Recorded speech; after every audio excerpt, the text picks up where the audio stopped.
In this video, I'll be showing you how to reset any AirPods and factory reset any AirPods. If you find this video helpful, be sure to drop a like and subscribe. But anyways, getting into it, on previous gen AirPods, what you would have had to do is on the right, on the bottom, on the back, you would have to see this little dot right here. So you would have to hold that, and then basically if you hold it long enough, it would factory reset. But for the AirPods Pro 3, what you're gonna have to do to factory reset it is, while these are both in your case, you're gonna have to double tap the middle. Then basically, once you double tap the middle 3 times, you're gonna see this white flashing logo, and that's how you know that it's in factory reset mode. It's a fully factory reset.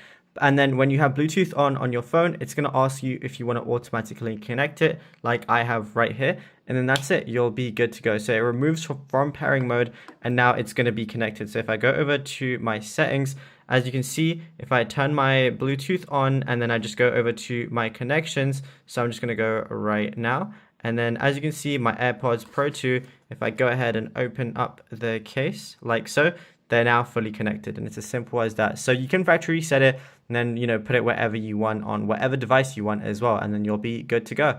Now, if you found this video helpful, drop a like and subscribe, and check out our other AirPods videos on the channel.